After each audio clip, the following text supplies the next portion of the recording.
Hello everyone, I hope you are doing great.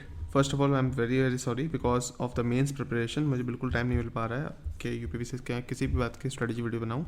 साथ ही साथ एक वीडियो ऑलरेडी ड्यू है जो कि प्रीलिम्स रिलेटेड है, एंड प्रीलिम्स रिलेटेड उस वीडियो में हमें डिस्कस करना था डेप्थ में कि क्या फंसा, कितना फंसा और किस तरीके से जो यूपीपीसीएस प्री का जो पेपर था 2025 वाला वो किस तरीके से आया, खासकर मेरे कंटेंट में से कितना फंसा, बिकॉज वो एक डाउट है आप सबका। Now I can assure you कि एटलीस्ट 115 क्वेश्चन फंसे हैं out of 150 and that's a good number. और मैंने उसका 2 पार्ट्स में प्रूफ दे दिया है, अभी 2-3 पार्ट्स में प्रूफ आना बाकी है। कंटेंट बनाने का टाइम नहीं मिल रहा है। आई विल मेक श्योर कि नवंबर एंड तक बना लूँ टाइम निकाल के। Now first of all UPPCS 2026 की बात करते हैं। सो आप में से जो भी वीडियो देख रहा होगा, आप में से 2 टाइप के लोग होंगे। या तो वो एक्सपीरियंस लोग होंगे जिन्होंने अभी तक यूपीपीसीएस का एग्ज़ाम दिया है, प्रीलिम्स का या फिर मेंस का, ठीक है, या फिर फर्स्ट अटेम्प्टर्स होंगे। इन दोनों की ही स्ट्रेटजी की बात करेंगे इस समय। तो बेसिक जो चीज़ है ना, आप में से कुछ होगे मेंस रेडी, आप में से कुछ होगे जो मेंस रेडी नहीं है इस समय, एंड स्ट्रेटजी भी यहीं पर डिफ़र करती है, ठीक है। जैसे अगर हम बात करते हैं तो कब तक हमें क्या पढ़ना है, कहाँ से पढ़ना है, कितना ख़त्म करना है, और इंग्लिश हिंदी मीडियम का जो डायलेमा रहता है ना, इंग्लिश मीडियम वालों को कंटेंट नहीं मिलता, हिंदी मीडियम वालों को इंग्लिश वालों से दिक्कत है, तो उसको भी सॉल्व कर देंगे। खासकर प्री कब से पढ़ना है, मेंस कब तक पढ़ना है, और यूपीपीसीएस का कर रहे हैं तो यूपीएससी कैसे टारगेट करें, इन सब के क्वेश्चंस को यहीं पर ख़त्म कर दिया जाएगा इस बार। नाउ ये देख रहे हो आप, this is the proper notification of UPPSC जहाँ पर उन्होंने मेंस का सिलेबस दे रखा था। सो मेंस के सिलेबस की बात करते हैं, ये हिंदी का पार्ट है। I will skip the Hindi part, आप हिंदी का पार्ट पढ़ सकते हो बिकॉज मेरी हिंदी इतनी अच्छी नहीं है। So let's focus on English वाला पार्ट, ठीक है। नाउ ये है GS1 और यहाँ पर आप देखोगे ये GS5। जस्ट पहले सिर्फ हाईलाइटेड पार्ट्स को बात करते हैं, इसको आप थोड़ा देख लो अच्छे से। History of civilisation, culture, ancient cities of UP, architecture, significance and maintainability of the architecture, museums, archive and archaeology of UP. Again contributions of UP in pre and post 1857 freedom struggles of India, eminent freedom fighters and personalities of UP, rural, urban and tribal issues, social structure, festivals, fairs, music, folk dances, literature, language, dialects and social customs of UP। यानी कि syllabus तो काफ़ी depth में है, ठीक है। Now when we talk about this, यहाँ पर जो हिस्ट्री का सिलेबस दे रखा है, ठीक है, GS पेपर 1 में। So history of Indian culture will cover the salient aspects of art form, literature, architecture।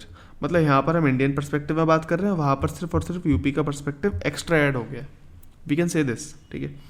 Modern Indian history, अब यूपीएससी के एग्जामिनेशन में अगर हम देखते हैं तो मॉडर्न हिस्ट्री में क्या लिखा हुआ है, from the mid of 18th century to the present, but यहाँ पर लिखा हुआ है 1757 से 1947। Events, personalities and issues, the freedom struggle, stages, important contributors या contribution from different parts of the country, post independence consolidation, reorganization within the country, यानी post independence history पे पूछी जाएगी।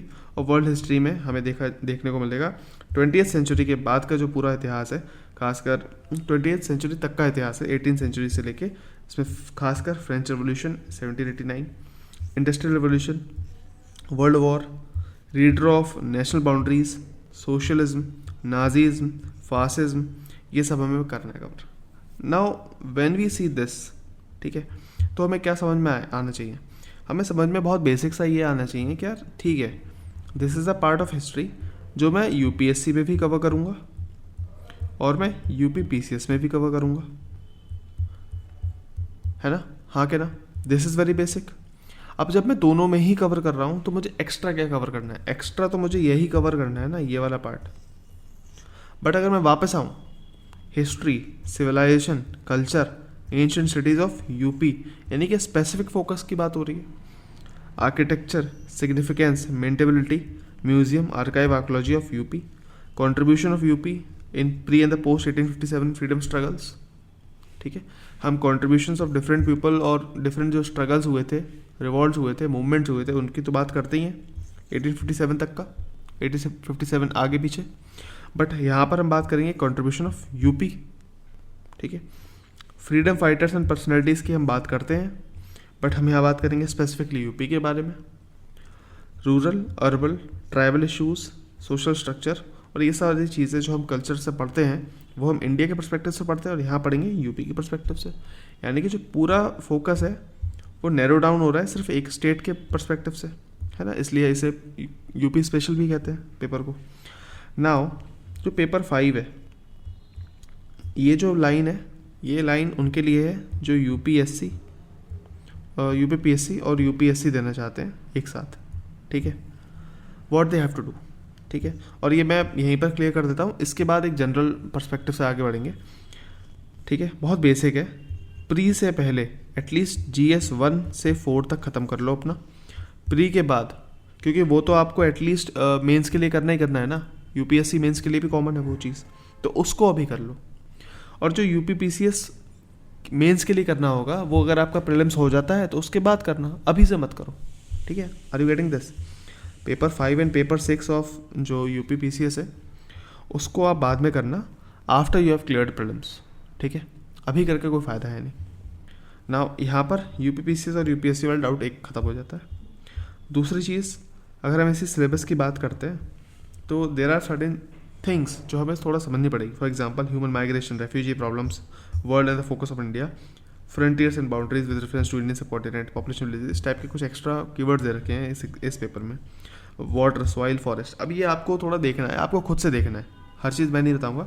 GS 1 में देखो, GS 2 में देखो क्या डिफरेंसेस हैं, क्या बेसिक डिफरेंसेस हैं पेपर 1 और पेपर 2 को लेके। कुछ एक्स्ट्रा मिलता है, कुछ एक्स्ट्रा डिफरेंसेस मिलते हैं, उसको आपको लेना पड़ेगा और पेपर 1 और पेपर 2 को उस हिसाब से कवर करना पड़ेगा, ठीक है। नाउ एक बार ज़रा ना डिस्कस देख लो कि भाई नवंबर आपके पास है, जब आप वीडियो देख रहे होगे तो मुश्किल से आपके पास 20 से 25 दिन ही होंगे। दिसंबर है 30 दिन, जनवरी है 30 दिन, ठीक है। फरवरी, मार्च, अप्रैल, यहाँ पर तो हमें एटलीस्ट जो पूरा का पूरा मेन सेंट्रिक छोड़कर प्रीलिम सेंट्रिक ही होना पड़ेगा। और ख़ासकर यहाँ पर अगर if you are preparing for UPSC, ठीक है, तो मेरे ख्याल से जनवरी भी नहीं है आपके पास, आपको जनवरी से ही लगना पड़ेगा for prelims, this is very clear. So you have only 60 days, 50 to 60 days. अब इन 50 to 60 डेज में किस तरीके से अप्रोच होनी चाहिए, क्या करना चाहिए, उस पर बात कर लेते हैं बहुत तमीज़ से, ठीक है। सो कितना करना है? सो GS 2, 3, 4 एटलीस्ट हमारा फोकस होगा कि यार दिसंबर के एंड तक GS 2, 3, 4 में से कम एटलीस्ट 2 सब्जेक्ट हमारे कवर हो जाएं, जिसमें GS 4 तो मैंडेटरी है, 2 और 3 में आप चॉइसेस रख लो, और GS 5 और GS 6 हमारा कवर हो जाए if you are preparing for only UPPCS. अगर आप सिर्फ और सिर्फ यूपीपीसीएस को लिए प्रिपेयर कर रहे हो तो GS 5 और GS 6 आपको अभी प्रिपेयर कर लेना है, क्योंकि एट द एंड ये आपका जो नॉलेज होगी प्रीलिम्स में काम आ जाएगी, ठीक है। हालांकि इतनी ज़्यादा काम नहीं आती बट काम आ जाएगी, ठीक है। और GS 2, 3, 4 को आपको कवर कर लेना है अभी क्योंकि आपके पास जनवरी तक का समय है। And those who are preparing for both the exams, तो आपके पास सिर्फ दिसंबर तक का समय है, and you will only prepare for at least जो GS 2, 3, 4 में से 2 सब्जेक्ट, क्योंकि आपका अपना ऑप्शनल है, ये सब तो आपको करना ही करना है, ठीक है। अब यू कैन से भाई समय कम है, 50 दिन में कैसे होगा, या फिर 80 दिन है कैसे होगा। सो ईजी होगा, आपको इंटीग्रेट करना है GS 1 से 4 वाले जो जनरल सब्जेक्ट्स हैं और GS 5 to 6 वाले जो स्पेशलिस्ट सब्जेक्ट्स हैं। How you can integrate them? भाई सीधी बात है, इफ़ अगर हम देखते हैं ऑप्शनल सब्जेक्ट को, ऑप्शनल सब्जेक्ट में पेपर जो 1 होता है वो एक जनरल सब्जेक्ट होता है जो कि प्रॉपर उसमें थ्योरीज होती हैं, एक वाइड एंगल पर्सपेक्टिव से बात कर रहा होता है। बट पेपर 2 क्या होता है ऑप्शनल का? It is just a Indianised version of paper 1, ठीक है। इंडियन वर्जन है, उसमें सब कुछ इंडियन पर्सपेक्टिव से बात होगी, नैरो डाउन पर्सपेक्टिव है। सो हम पेपर 1 को यूज़ करते हैं ना पेपर 2 को ख़त्म करने के लिए, किसी भी ऑप्शन में आप देखोगे। हाँ, बेसिक साइंसेस वाले ऑप्शनल हो गए, जैसे केमिस्ट्री, फिजिक्स, इनकी बात नहीं कर रहा हूँ, लाइक सोशल साइंसेस वाले ऑप्शनल की बात कर रहा हूँ मैं, ठीक है। सो बहुत बेसिक है इतना, तो सेम चीज़ हम यहाँ यूज़ करेंगे इस सब के लिए भी। Example, now see, political system of UP, governance, governor, chief minister, council of minister, state assembly, state council, central state relation. क्या यही चीज़ सेंट्रल एग्जीक्यूटिव के पर्सपेक्टिव से हम नहीं पढ़ते क्या यही सारी चीज़ें हम यूपी पीसीएस या फिर इस वाले जीएस पेपर 2 में नहीं पढ़ेंगे? ये पूरा कॉन्स्टिट्यूशन वाला part, parliament, state legislature, structure, functioning, conduct of business, ये सब नहीं पढ़ेंगे? सेम चीज़ है, बट यहाँ पर हमें हल्का सा यूपी वाला एंगल पता होना चाहिए, ठीक है, कि कितने लोग हैं, कितना हिस्ट्री रही है, किसने बनाया, ये सब फालतू की चीज़ें पता होनी चाहिए थोड़ी बहुत, ठीक है। Same public service commission, auditing, advocate general, high court and it's jurisdiction in UP, क्या ये हम ऑलरेडी कवर नहीं करते हैं यूपीएससी या फिर यूपीपीसीएस के पेपर 2 में, जीएस पेपर 2 में ऑलरेडी कवर करते हैं? क्या डिफरेंस है? डिफरेंस ये है कि यहाँ पर सिर्फ और सिर्फ यूपी की केस स्टडी ऐड होनी है बस, है ना। Special state, selection criteria, official language, consolidated fund, contingency fund, political parties, state election commission of UP. भाई सीधी बात है, कंटिजेंसी फंड भी पढ़ते हैं, पॉलिटिकल पार्टीज भी पढ़ते हैं, state election commission, central election commission भी पढ़ते हैं, ठीक है। फिर कंसोलिडेटेड फंड हो गया, ऑफिशियल लैंग्वेज, ये सब कुछ पढ़ते ही हैं, अगेन यूपी का पर्सपेक्टिव। और आगे बात कर लेते हैं issues related to security in UP. अगर हम बात करते हैं linkages between development and spread of extremism, GS paper 3 UPSC या फिर जीएस पेपर 3 यूपीपीसीएस, वहाँ का टॉपिक है ये। थोड़ा ऊपर देखोगे, जस्ट अभी दिखा देता हूँ, इंटरनल सिक्योरिटी, चैलेंजेस और terrorism, corruption, insurgency, organised crime, यहाँ से पूछा गया। ऊपर इश्यूज ऑफ न्यूक्लियर प्रोलिफरेशन हो गया, कॉजेज हो गया, spread of extremism, communication, so same चीज़ है, ठीक है। Role of external state inter state actors in creating challenges to internal security, same बिल्कुल डिट्टो सेम सिलेबस है जो यूपीएससी का सिलेबस है, जिस तरीका। Security force agency and the mandate, अब है क्या यहाँ पर हम जो भी पढ़ेंगे वो यूपी के पर्सपेक्टिव से पढ़ेंगे।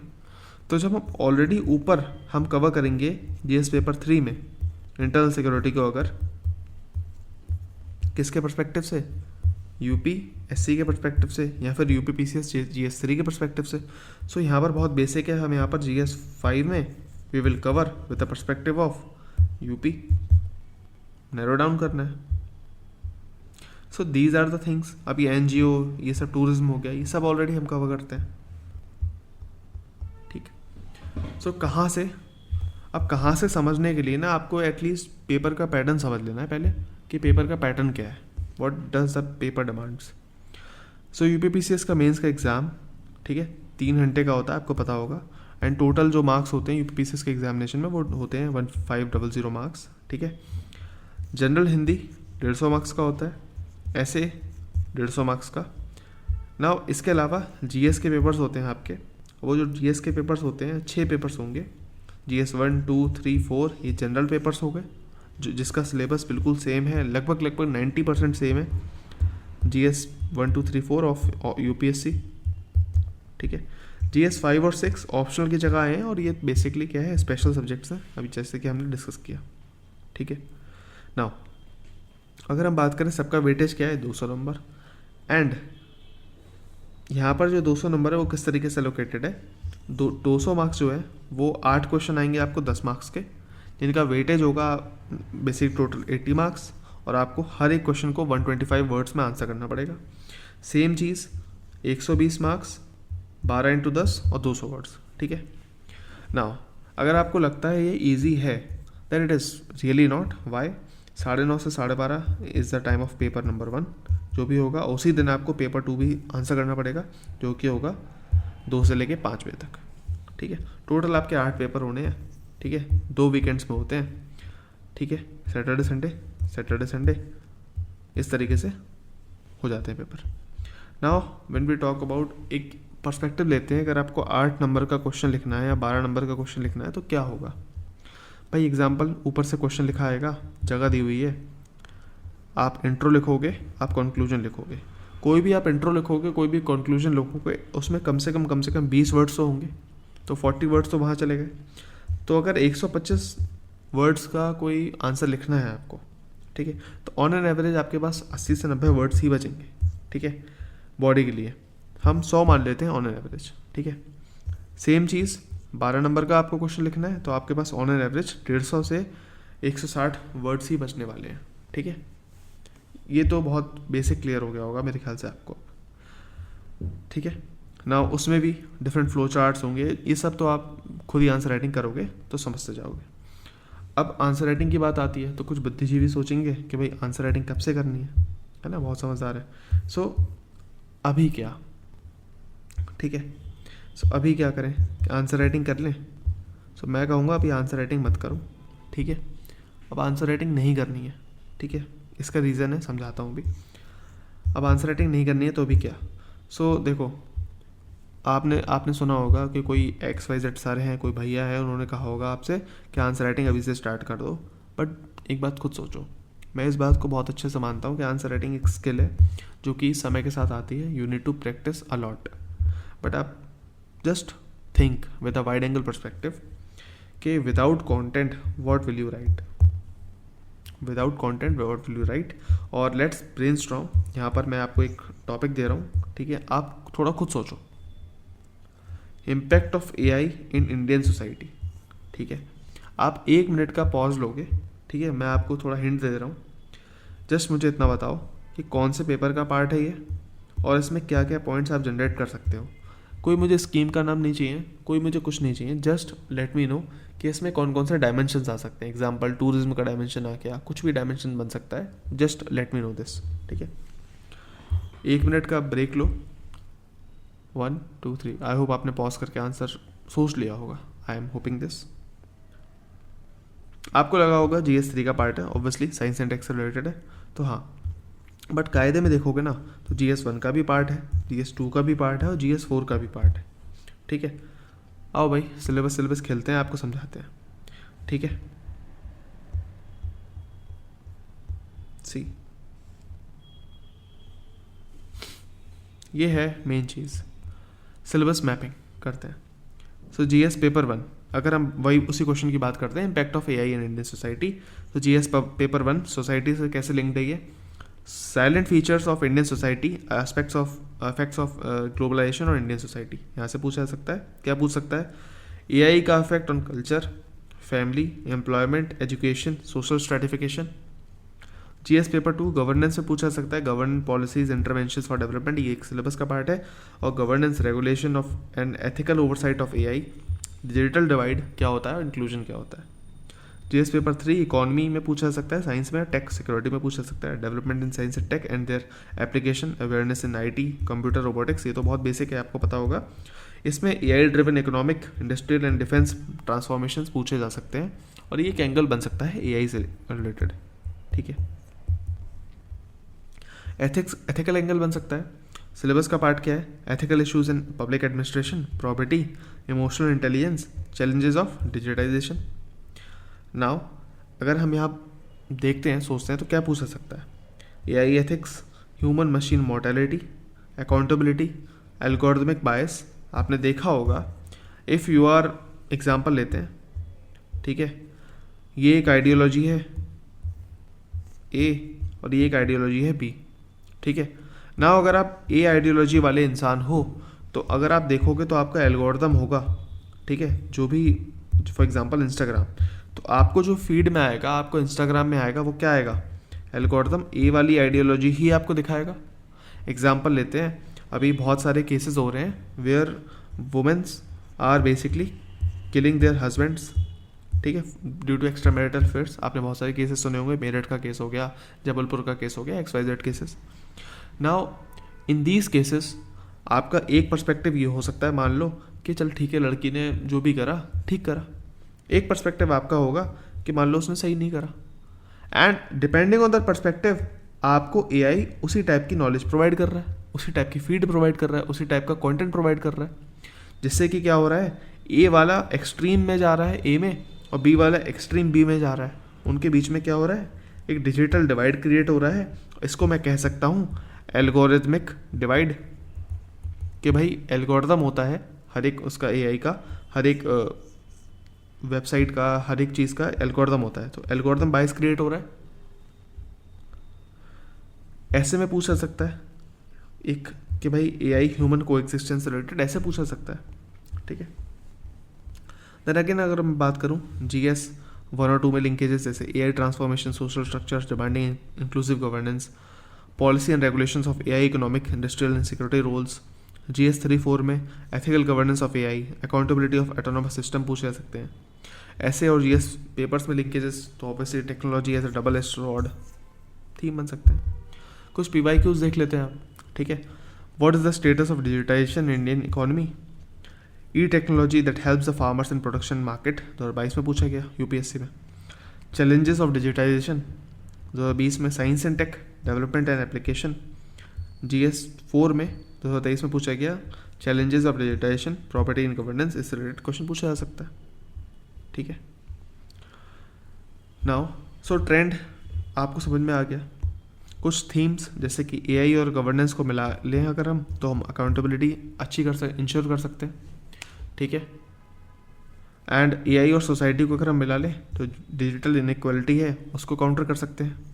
एथिक्स में AI को अगर हम इंटीग्रेट करेंगे तो जो बायस है उसको कम कराया जा सकता है और ट्रांसपेरेंसी को लाया जा सकता है। सेम सिक्योरिटी में करेंगे तो ऑटोनोमस वॉरफेयर को हम यूज़ कर सकते हैं, जैसे कि हमने अभी करा भी था। अगर आपने देखा होगा कि Pakistan has claimed that India का उन्होंने राफेल गिराया है, ठीक है। बट अभी क्या पता लगा है कि इंडिया ने इसराइल की एक टेक्नोलॉजी यूज़ करी है, उसका नाम मुझे याद नहीं आ रहा है, but India has use the technology of Israel जिसमें AI प्लस ड्रोन्स की हेल्प से we have created a hologram image, ठीक है। फॉर एग्जांपल जैसे एक बीच में ड्रोन है, ठीक है, और इसने होलोग्राम इमेज बनाई है, ठीक है, ऑफ दिस राफेल। अब ये है क्या कि होलोग्राम इमेज क्या रियल में बनी थी? नहीं, ये किसको लग रहा है? रेडार को लग रहा है कि वहाँ पर क्या है, राफेल है, और ये पीछे लिंक्ड है किससे? राफेल बहुत आगे उड़ रहा है, ये पीछे है, तो उसने जो हिट करा, रेडार ने करा हिट पर इस पर, और यहाँ पर राफेल है, वो अपना काम करके आ गया पाकिस्तान को तोड़ ताड़ के। So this is the thing. अब कुछ UPSC क्वेश्चन पूछा जा सकता है। For example artificial intelligence is both a tool and a threat for inclusive development. इसको एक्सप्लेन करो। AI will reshape governance and ethics in more than laws ever could. Critical analyse. 15 marks में ऐसे question पूछा जा सकता है। Socio economic implications of AI led automation on India's workforce. Evaluate India's AI policy in ensuring responsible innovation and digital equity. How does AI challenge traditional notions of accountability in public administration? Examine how AI can aid in achieving SDGs and social justice in India. These are the things जो पूछी जा सकती हैं, बहुत basic. Now, अब अगर notes बनाने बैठूंगा तो मेरे नोट्स में होना क्या चाहिए? एक मल्टी डायमेंशनल पर्सपेक्टिव होना चाहिए, क्योंकि भाई मुझे पता है कि एट मैक्स मुझे 150 वर्ड्स या 160 वर्ड्स ही लिखने। This is very clear. और 20 नंबर का अगर क्वेश्चन होगा तो ऐसा तो है नहीं कि वो पूछेगा impact of AI on farmers. ऐसा क्वेश्चन तो आने से रहा है ना, 12 नंबर का। So it is very clear कि अगर हमें क्वेश्चन टारगेट्स करने हैं तो हमें बहुत अच्छे से सोच समझ के करना पड़ेगा। सो मल्टी डायमेंशनल नोट्स होने चाहिए। हर एक पॉइंट के हिसाब से हमारे पास कम से कम 30 वर्ड्स का कंटेंट होना चाहिए। 30 वर्ड्स मतलब 4 से 5 पॉइंट्स होने चाहिए, ठीक है, अच्छे से। सो हिस्टोरिकल एंड एवोल्यूशनरी कॉन्टेक्स्ट की बात करते हैं। सो अर्ली डिजिटाइजेशन होता है 2000 में, फिर बिग डेटा एनालिटिक्स आता है एंड AI रिवोल्यूशन 2015 के बाद शुरू होता है, ठीक है। नीति आयोग का AI फॉर ऑल इनिशिएटिव है 2018 का, फ्रेमवर्क फॉर इंक्लूसिव AI। और ग्लोबल कॉन्टेक्स्ट की बात करते हैं, AI arms race US China के बीच में चल रही है और इंडिया कैचअप फेस चल रहा है, अभी इंडिया कैच कर रहा है दोनों को। कॉन्स्टिट्यूशनल एंड लीगल पॉलिसी की बात कर लेते हैं अगर। So articles 14 and 21 right to equality, privacy से लिंक्ड है। इम्प्लीकेशन मैं अब जस्ट ऊपर से बताऊंगा। Digital personal data protection act 2023, हल्का हल्का अगर हम इसका जिक्र करते हैं अगर क्वेश्चंस में तो हमारा आंसर इन्हेंस हो जाएगा। नेशनल AI मिशन अंडर मीटी, AI ethics framework, global governance schemes की बात करते हैं। डिजिटल इंडिया हो गया, PM गति शक्ति एंड ऑल। फिर AI एंड गवर्नेंस, उसके चैलेंजेस क्या है। इकोनॉमी इंडस्ट्री एंड डेवलपमेंट की बात करते हैं, AI का कंट्रीब्यूशन क्या है। सेक्टर्स कौन कौन से लिंक्ड हैं। जॉब डिस्प्लेसमेंट की बात होगी, MSME इन स्टार्टअप्स की बात होगी। अब जैसे जॉब डिस्प्लेसमेंट की बात हो रही है तो मैकिन्से की 2023 का जो डेटा है मैं उसको लिंक कर सकता हूँ कि 15 से 20% जो रोल्स हैं जॉब में उसको ऑटोमेट कर दिया जाएगा समय के साथ। फिर सोसाइटी एंड सोशल स्ट्रक्चर की बात होगी तो पॉजिटिव और कंसर्न क्या है, कल्चरल इम्पैक्ट क्या है, जेंडर गैप की बात हो रही है। फिर इन्वायरमेंट एंड सस्टेनेबिलिटी में AI for climate modelling, smart grid and waste management में कैसे हेल्प कर सकता है, रिस्क क्या है, टेक्नोलॉजी इंटरनेशनल रिलेशंस में, एथिक्स मॉरल इंटीग्रिटी की बात हो रही है तो कुछ कीवर्ड्स मुझे दिमाग में होने चाहिए एटलीस्ट। एल्गोरिथम वाइज क्या होता है, सर्वेलेंस वर्सेस प्राइवेसी क्या होता है, अकाउंटेबिलिटी वैक्यूम क्या होता है, डीप फेक्स और मिस इन्फॉर्मेशन वाली जो सिचुएशन चल रही है। डीप फेक्स आप समझ गए ना, सेलिब्रिटी का ये चेहरा है, इसको रिप्लेस करके कोई दूसरा चेहरा लगा दिया तो उससे क्या होगा, एक फेक इमेजेस बनाई जा रही है, फेक वीडियोस बनाए जा रहे हैं किसी के, तो deep fakes and misinformation फैलाई जा सकती है। Ethical governance framework, transparency, explainability, human oversight हो रहा है। फिर सिविल सर्विस एथिक्स की बात होगी तो use of AI in policy while ensuring compassion and fairness. Security and strategy की बात होगी तो AI and cyber warfare, autonomous drones, predictive policing, उसका नीड क्या है, थ्रेट क्या है। फिर क्रिटिकल एनालिसिस के लिए हमारे पास 4 से 5 पॉइंट होने चाहिए, जैसे India lacks comprehensive AI legislation. अगर यूपी के परस्पेक्टिव से पूछेगा तो हम बोल सकते हैं कि UP lacks comprehensive AI legislation, सीधी बात है, easy. Weak research and development expenditure, digital divide hampers AI inclusivity, need for ethical literacy among bureaucrats and citizens. बहुत बेसिक सी बात है। वे फॉरवर्ड क्या हो सकता है, रिस्पॉन्सिबल एआई फ्रेमवर्क होना चाहिए, एआई स्किलिंग मिशन होना चाहिए, पब्लिक प्राइवेट पार्टनरशिप्स होनी चाहिए एंड ग्लोबल साउथ लीडरशिप होनी चाहिए हमारे पास। अपार्ट फ्रॉम दिस कुछ लेटेस्ट अपडेट्स, एंड ये बहुत बेसिक है। दिस इज़ नॉट समथिंग के इतना ही आपको करना है, दिस इज समथिंग कि हाँ चलो ठीक है, इस पर आपको कुछ ना कुछ ऐड करना है, ठीक है। सो आर यू गेटिंग दिस? सो अब आप खुद से पूछो, क्या इतना कंटेंट आपका रेडी है? इफ़ नहीं तो क्या आप पॉइंट जनरेट कर पाओगे? इफ़ नहीं देन वाई, अभी आंसर राइटिंग क्यों करनी है, ठीक है। सो अब डेली क्या करना है, सो डेली आपको क्या करना है कि जब जो भी फॉर एग्जांपल आपने सोसाइटी स्टार्ट करा तो सोसाइटी के कम से कम 2 क्वेश्चन डेली बैठो, उनको लिखना विखना नहीं है, उनको बस ब्रेनस्टॉर्म करना है, खुद से सोचना है अच्छा क्या एंगल बन सकते हैं, क्या पॉइंट्स बन सकते हैं, ठीक है। No at the last phase we are talking about the mentorship, ठीक है, दैट आई एम स्टार्टिंग। जैसे वीकली टारगेट्स रहेंगे, कोई कंटेंट नहीं रहेगा, नथिंग, कोई भी कंटेंट कुछ भी नहीं रहेगा, ठीक है, सिर्फ टारगेट्स, नो फिर से बोल रहा हूँ, कोई भी क्लास नहीं, कुछ भी नहीं। हाँ ऑलरेडी आपके कोई भी डाउट्स होगा तो 1-on-1 डाउट्स हम सेशन ले सकते हैं और डाउट्स को सॉल्व कर सकते हैं, ठीक है। बट ओनली टारगेट्स दिए जाएंगे आपको वीकली, टारगेट्स असाइन होंगे, ब्रेनस्टॉर्म करोगे आप क्वेश्चंस को, क्या पूछा है और क्या पूछा जा सकता है, जैसे कि अभी आपको पीडीएफ मिली, ठीक है। एंड इसमें आपको कोई कंटेंट नहीं मिलेगा, आपको बस टारगेट्स मिलेंगे, this is one thing. And the second thing is, जो एक अलग प्रोग्राम चलेगा वो है we will use AI in the smartest way possible, जो कि आपने अभी देखा। Let's start with a example of quantum technology.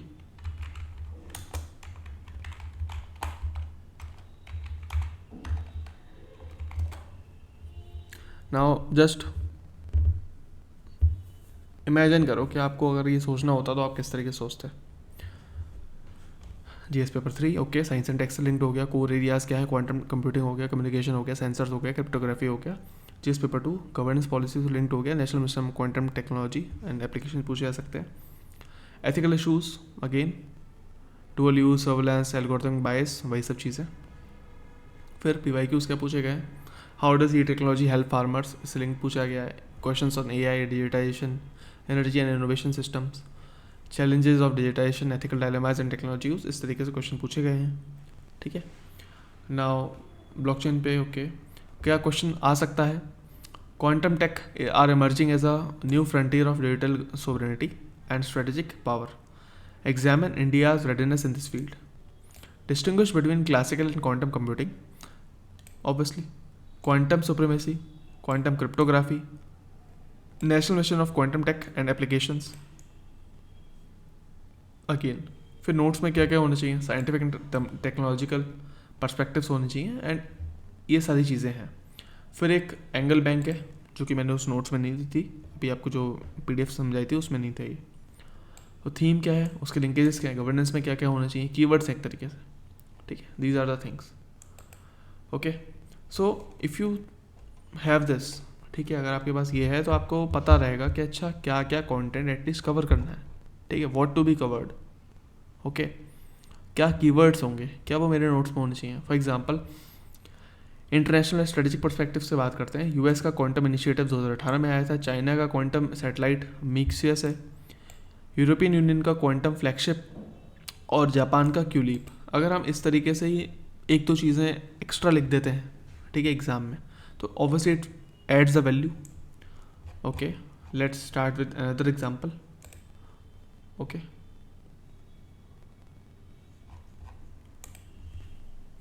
Okay, let's start with example of GS paper 1 का कोई एग्जांपल उठाते हैं। ओके, अमेरिकन रेवोल्यूशन की बात करते हैं। अमेरिकन रेवोल्यूशन सिलेबस में नहीं है बट फिर भी।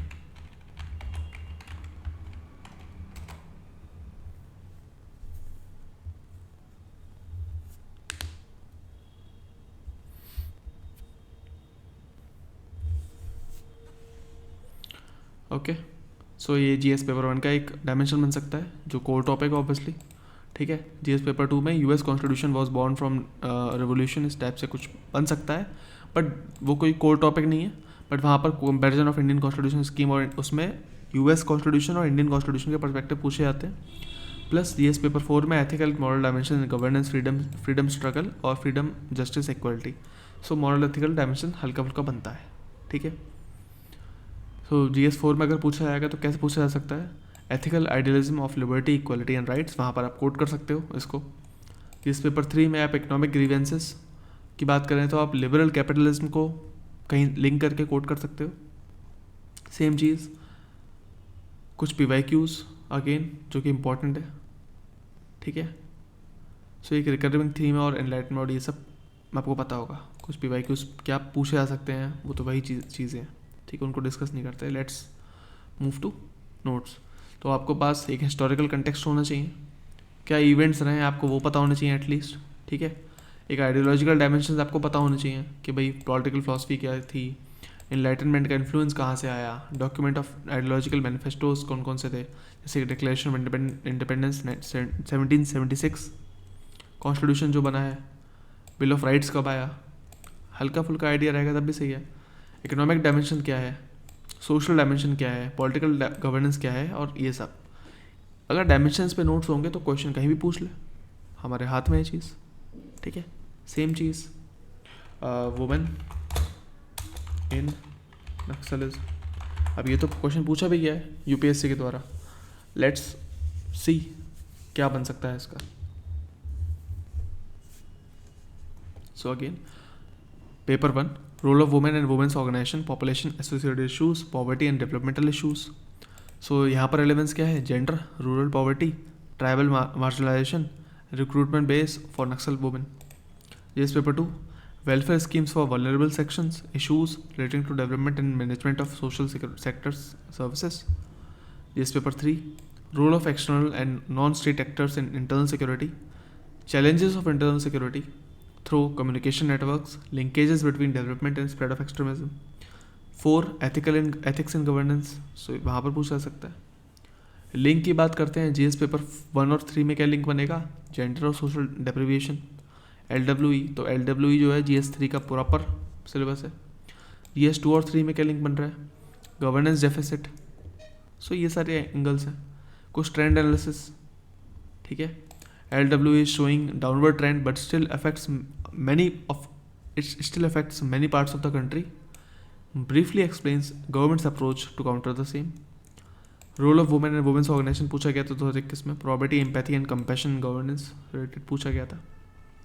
क्या क्वेश्चन पूछे जा सकते हैं एटलीस्ट नोट्स में, क्या होना चाहिए, एक हिस्टोरिकल आइडियोलॉजिकल कॉन्टेक्स्ट होना चाहिए, वुमेन का इन्वॉल्वमेंट कितना है एक आपको अंदाज़ा होना चाहिए, ठीक है। फिर कुछ लीडरशिप रोल्स में है, जैसे कि नर्मदा अक्का हो गई, पद्मा अक्का हो गई, इस टाइप से इनके रोल्स क्या है, इंटेलिजेंस के लिए, लॉजिस्टिक्स के लिए, medic, cultural wings, combatants, propaganda units. Example, Dandakaranya region में वुमेन लेड चेतना नृत्य मंच, ठीक है, जो कि कल्चरल मोबिलाइजेशन के लिए था। सोशियो इकोनॉमिक डायमेंशंस की बात करते हैं तो ये कुछ डायमेंशंस हैं जिसके पर्सपेक्टिव से आप कुछ कंटेंट ऐड कर सकते हो। सिक्योरिटी डायमेंशन जैसे वुमेन्स एज कैमोफ्लेज या एथिकल इंटेलिजेंस गैदरर्स के लिए यूज़ कर सकते हैं। अब वुमेन्स होती हैं तो उन पर शक भी नहीं होता ज़्यादातर कि यार ठीक है ये वुमेन हो सकती है, उनको यूज़ करते हैं नक्सल्स। ह्यूमन शील्ड्स की तरह यूज़ करते हैं। सिक्योरिटी फोर्सेस का ethical dilemma balancing the human rights and counter insurgency.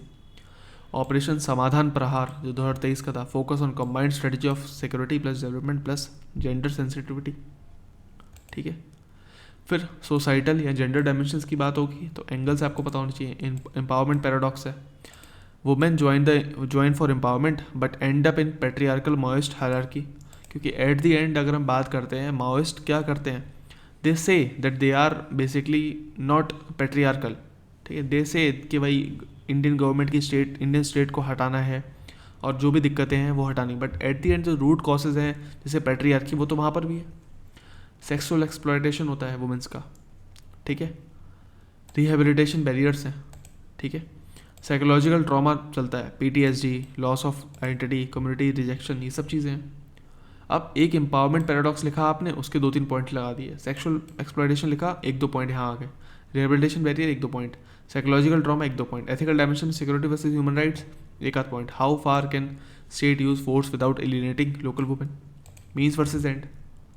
अब एथिक्स की बात करोगे तो एथिक्स में आप ये सब नहीं लिखोगे ना। एथिक्स में आप क्या लिखोगे कि मीन्स वर्सेस एंड वाली फिलॉसफी आएगी कि वायलेंस तो जस्ट फॉर जस्टिस है, but moral paradox of revolutionary ethics होनी चाहिए ना, जैसे कि गांधी जी ने यूज़ करा था। उन्होंने भी रेवोल्यूशन किया एक तरीके से, बट एक रेवोल्यूशनरी एथिक्स भी तो होती है कि we will not use violence but they are using violence. Empathy for governance, administration must treat women as citizen not insurgents. ठीक है, रिहेबिलिटेशन एथिक्स होनी चाहिए। Respect the dignity, reintegration with the justice. फिर कुछ case studies हमें पता होनी चाहिए। ठीक है, दीज आर द थिंग्स। कुछ करंट अफेयर्स के अपडेट्स एंड कुछ एंगल बैंक्स के कुछ कीवर्ड्स। वे फॉरवर्ड क्या बन सकता है, तो these are the things. It is just आपको बस यहाँ टाइप करना है जो टॉपिक है और उसको प्रिपेयर कर लेना है। और now this is not the thing कि आपको बस इतना प्रिपेयर कर लेना है। नाउ जस्ट सपोज करो आपको ये वाला केस स्टडी नहीं पता, Anuradha Gandhi Marxist feminist leader. ठीक है, नाउ जस्ट सपोज करो आप यहीं पर जस्ट नीचे you will just right explain dash paste.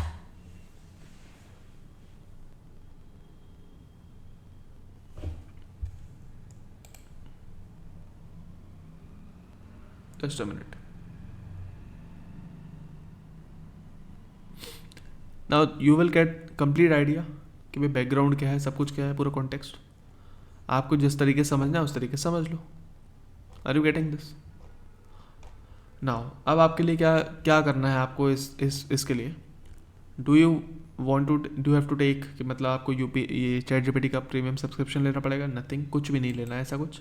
ठीक है, ओके, ऐसा कुछ भी नहीं करना है आपको। What you have to do is just Telegram join कर लेना, वहाँ पर अपडेट कर दूंगा मेंटरशिप के बारे में। मंडे से कहीं ना कहीं स्टार्ट होगी, तो will let you know after 1 or 2 days। Okay, thank you.